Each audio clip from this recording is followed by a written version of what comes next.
Hi students, बेटा good morning all of you. तो आप कैसे हैं? आइए आज हम बात करते हैं क्लास 10th की history, lesson first, the rise of the nationalism in Europe. Okay, and this is the third video of this lesson.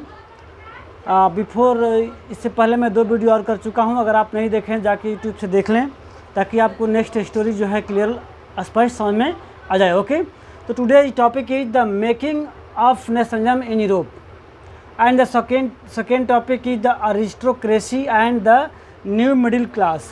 Students, आज हम इस वीडियो में बात करने वाले हैं बहुत ही इंटरेस्टिंग टॉपिक पे, और बहुत ही एक न्यू टॉपिक है जो अभी तक हम लोगों ने इससे पहले नहीं पढ़ा था। ठीक है, क्योंकि आज का टॉपिक है making of nationalism in Europe, कि यूरोप में जो राष्ट्रवाद की भावना है वो कैसे जागृत हुई। अभी तक हम लोगों ने इस वीडियो में पढ़ा था, इस लेसन में पढ़ा था फर्स्ट वीडियो में, French revolutions and idea of the nation, कि जो हम लोगों ने पिछले क्लास 9th में हमने देखा था लेसन फर्स्ट में कि आपका 1789 में जो फ्रेंच रिवोल्यूशन हुई थी, उससे नेशन के बारे में लोगों का ख्याल आया था, नेशन के बारे में लोगों को आइडिया मिली थी। लेकिन आज हम पढ़ेंगे कि यूरोपियन कंट्री में, यूरोप में जो है राष्ट्रवाद किस तरह से जन्मा, किस तरह से राष्ट्रवाद की बातें सामने उभर के आई हैं। तो आइए आज हम देखते हैं, इस फर्स्ट टॉपिक को स्टार्ट करते हैं। और आपके पास अगर बुक अवेलेबल है तो आप पेज नंबर 8 को, हिस्ट्री के बुक की पेज नंबर 8 को ओपन कर लें, ताकि आपको आगे की स्टोरी जो है लाइन बाय लाइन क्लियर समझ में आ जाए। तो आज हम इस बुक में देखेंगे, इस टॉपिक में देखेंगे the making of nationalism in Europe, ये यूरोप में राष्ट्रवाद की उदय, यह कैसे निर्माण हुआ। देखते हैं, if you look at the map of mid 18th century Europe, you will find that there were no nation state as we know to them. That means students, clear बात है कि अगर हम लोग 18 मिड सेंचुरी 1750-60 के आसपास देखेंगे अगर मैप को, जैसे कि आज हम मैप देख रहे हैं जर्मनी, इटली, जापान, फ्रांस वगैरह, उस तरह का कोई नेशनवाद नहीं था, उसका कोई कंट्री नहीं था, उसका कोई नेम से कोई देश नहीं था। वहाँ पर एक सिंपल सा एक एरिया था और वो किसी राजा द्वारा कंट्रोल हुआ करता था। मान लो कि एक एरिया है, ये एक एरिया है, यहाँ पर किसी राजा ने कंट्रोल किया, दूसरे किंग ने इसके बगल के कंट्रोल किया, फिर तीसरे ने, ऐसे करके मतलब अलग अलग एरिया वाइज लोग कंट्रोल किया करते थे। और जब कभी मान लो कि एक राजा जो दूसरे राजा पर अटैक कर ले और इसका एरिया यहाँ तक आ जाए, तो ये एरिया जो है फिर इस राजा का हो जाता था। ठीक है, उसी प्रकार मतलब कोई आज जैसे अलग अलग देश का अपना कंट्री है, अलग उसके बाउंड्री है, उसका एरिया है, उस तरह की कोई एरिया, कोई बाउंड्री, कोई नेशन नहीं थी। तो फिर आखिर ये बात कैसे आई, कैसे नेशन का निर्माण हुआ, इन तमाम बातों को हम जानने का प्रयास करेंगे इस वीडियो के माध्यम से। आइए देखते हैं। That we know today in Germany, Italy and Switzerland were divided into kingdoms, duchies and cantons whose rulers had their autonomous territories. यानी जैसा कि आज हम जानते हैं, जो area Germany, Italy and Switzerland में डिवाइडेड है, राज्यों में डिवाइडेड है, ये पहले ऐसा नहीं था। वो पहले क्या था, ऑटोनोमस टेरिटोरी, यानी कि पहले स्वतंत्र राज्य हुआ करते थे राजा के अंतर्गत। जैसे मैंने अभी सुनाया आपको कि अलग अलग किंग द्वारा इसको रूल होता था, और ये किंग दूसरा है, ये किंग दूसरा है, ये दूसरा है, दूसरा है।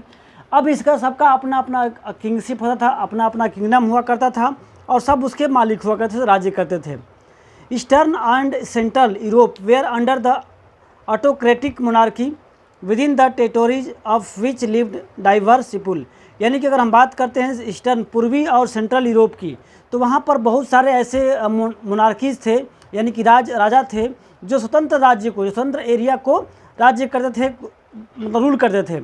और जहाँ के लोग जो है अलग अलग विभिन्न प्रकार के, यानी कि उनकी लैंग्वेज अलग होती थी, उनकी रहन चाल अलग होती थी, उनकी कल्चर्स, उनके रिलीजन सब डिफरेंट होते थे। यानी कोई एक, अब जाहिर सी बात है कि यहाँ पर अलग अलग सभी डिफरेंट अलग अलग रीजन मतलब किंग है, और इस किंग में एरिया में रहने वाले रीजन जो लोग हैं वो हिंदू भी हैं, क्रिश्चियन भी हैं, आपको अलग रीजन मानने वाले हैं।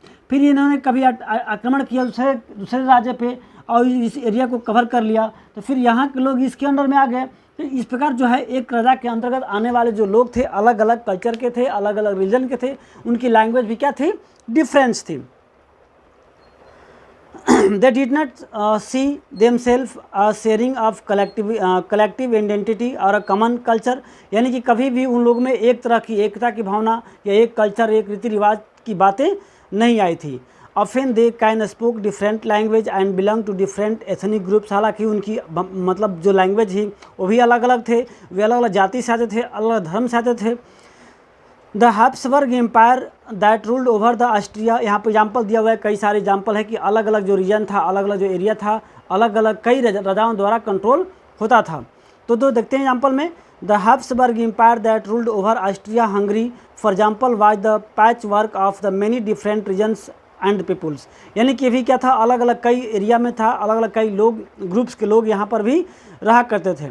It included the Alpines region, जो कि अल्पाइन रीजन को भी इसमें शामिल था, the Tyrol, Austria and the Sudetenland as well as Bohemia where the aristocracy was predominantly, जहाँ पर मतलब निरंकुशता शासन था वो बहुत ही मतलब जोरों पर था, यानी कि मतलब मुख्य रूप से था।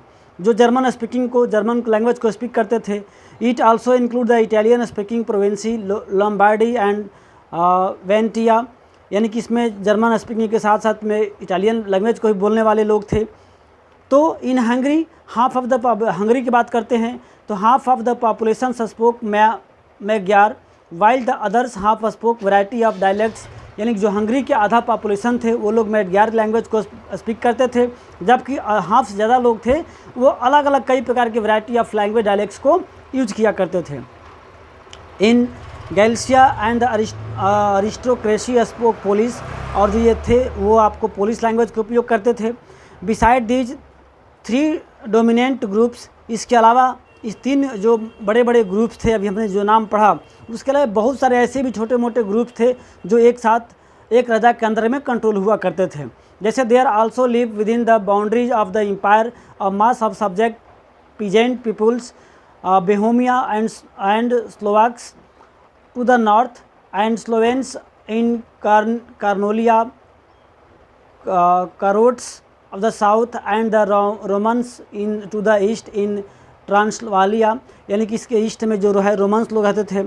Such different did not easily prominent sense of the political unity, that means यहाँ समझाने की बात है कि एक ही राजा के अंतर्गत रहने वाले लोग जो है कई अलग अलग ग्रुप के थे, अलग अलग मतलब कह सकते हैं कि कल्चर के थे, रीजन के थे। तो इसमें एक नेशन की भावनाओं को फील करना या एक नेशन की यूनिटी को मतलब कलेक्टिवली आइडेंटिफिकेशन करना बहुत ही टफ काम था, यानी कि एक नेशन, एक राष्ट्र का नाम देना बहुत ही मतलब डिफर था।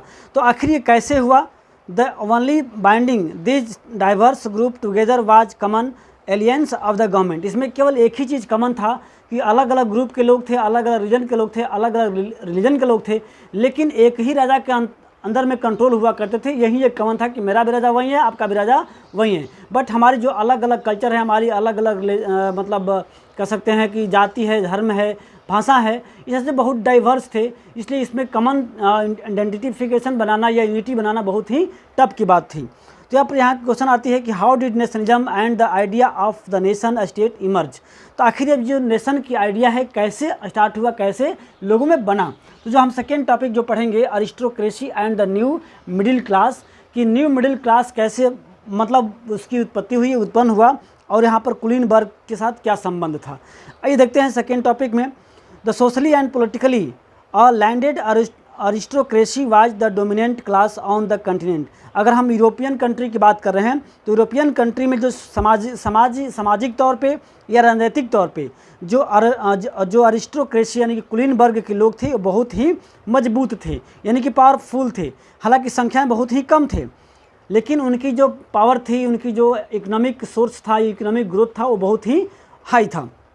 The members of this class were united by a common way of life, यानी कि जो इस प्रकार के लोग थे, जो अरिस्टोक्रेसी यानी कुलीनबर्ग के लोग थे, वो लोग यूनाइटेड थे। यूनाइटेड इसलिए थे कि उनके जीवन जीने की जो शैली थी, चाहे वो किसी भी एरिया में हो, चाहे इस एरिया में हो, यहाँ के कुलीनबर्ग के लोग हो, यहाँ के कुलीनबर्ग के लोग हो, चाहे कहीं भी, जो कुलीनबर्ग के लोग थे, अरिस्टोक्रेसी लोग थे, उनकी लाइफ स्टाइल, जीवन जीने की जो कला थी लगभग एक थी, इसलिए उन लोग में यूनिटी थी। इसके अलावा और भी थे कि they want state in the country side and also town houses, यानी कि ये लोग अपना अधिकार जो है ग्रामीण एरियाओं में यानी कि देहाती क्षेत्रों में भी था और कुछ शहर में भी था। Their family were often connected by tie of the marriage, और जो अरिस्टोक्रेसी के जो मतलब लोग थे, ग्रुप के लोग थे, एक उसमें और कॉमन कॉमन बंड था कि ये लोग आपस में शादी संबंध भी क्या करते थे, यानी कि उसकी बहन उसके साथ, उसकी बेटी उसके साथ, मतलब ऐसे तरह शादी भी होता था, तो लोग में संबंध बहुत गहरा हुआ करता था। This powerful aristocracy was however numerically या स्मॉल ग्रुप। हालांकि अगर देखा जाए पूरे उस एरिया में इनकी संख्या जो है पॉपुलेशन बहुत ही कम थी। The majority of the population was made of the pageantry, और सबसे अधिक जो लोग थे किसानी करते थे, पेजेंट्री वर्क करते थे। To the west the bulk of the land was farmed by tenants and the small owners. और जो पश्चिमी भागों में देखा जाता था कि अधिक जो लैंड था वो लगभग छोटे मोटे किसानों द्वारा, यानी कि किराए पर ज़मीन लेकर खेती कराते थे, या किराए पर मजदूर लेकर खेती कराते थे, या कुछ ऐसे भी थे जिनके पास छोटे छोटे टुकड़े ज़मीन के थे। जबकि पूर्वी भागों में दिया रहा है, पूर्वी ईस्टर्न एंड सेंट्रल यूरोप में the pattern of land holding was characterised by vast estate which was cultivated by serfs. जबकि पश्चिमी भागों में बता रहा है यहाँ पर कि जो ज़मीन थे या उसके जो मालिक हुआ करते थे वो नौकर को रख करके खेती कराया करते थे, इस प्रकार से लोगों था। अब यहाँ बात आती है नेक्स्ट टर्म की, देखते हैं। तो हमने पढ़ा कुलीनबर्ग का, कि कुलीनबर्ग जो थे वो किस तरह से थे, उनकी क्या मतलब लाइफ स्टाइल थी और किस तरह से वो रहा करते थे। अब हम बात करते हैं मिडिल क्लास कैसे स्टार्ट हुआ, मिडिल क्लास की उत्पत्ति कहाँ से हुई है।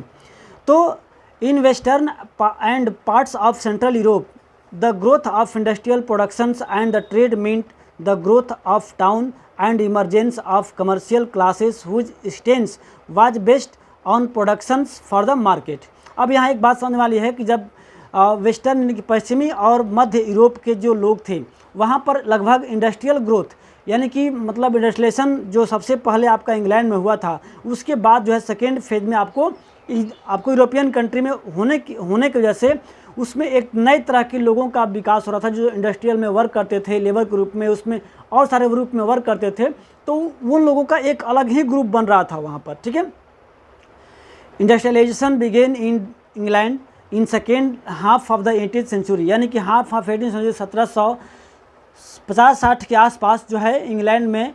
अभी हम लोग नेक्स्ट लेसन 4 है आपका, एक लेसन ही है द एज ऑफ इंडस्ट्रियलाइजेशन। उस समय पढ़ेंगे कि आखिर औद्योगिकरण का स्टार्टिंग कब हुआ था, औद्योगिकरण हुआ कब था। तो यहाँ बताया जा रहा है कि इंग्लैंड में सेकेंड 19th सेंचुरी के लगभग जो है औद्योगिकरण स्टार्ट हो चुका था, लेकिन France and the parts of German state is occurred only during the 19th century. हालांकि फ्रांस और अदर पार्ट्स में जो है 19th सेंचुरी के आसपास में यहाँ पर स्टार्ट हो चुका था। It is wake a new social group, इसके वजह से एक नए सामाजिक ग्रुप का मतलब उत्पत्ति होती है, जो कि वर्किंग क्लास होता है, जो कंपनी में, जो कारखानों में काम करने वाले लोग होते हैं, और middle class made of the industrialist. इसमें से जो बहुत सारे मिडिल क्लास लोग थे, इंडस्ट्रियलिस्ट थे, उद्योगपति भी थे, बिजनेसमैन थे, प्रोफेशनल थे।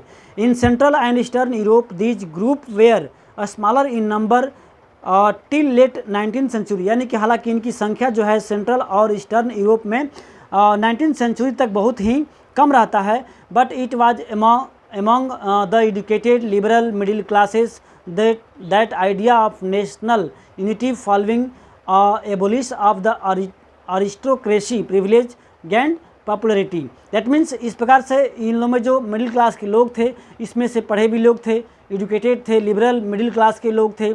तो इन लोगों में एक तरह की भावना जगी कि जो प्रिविलेज है, जो जन्म से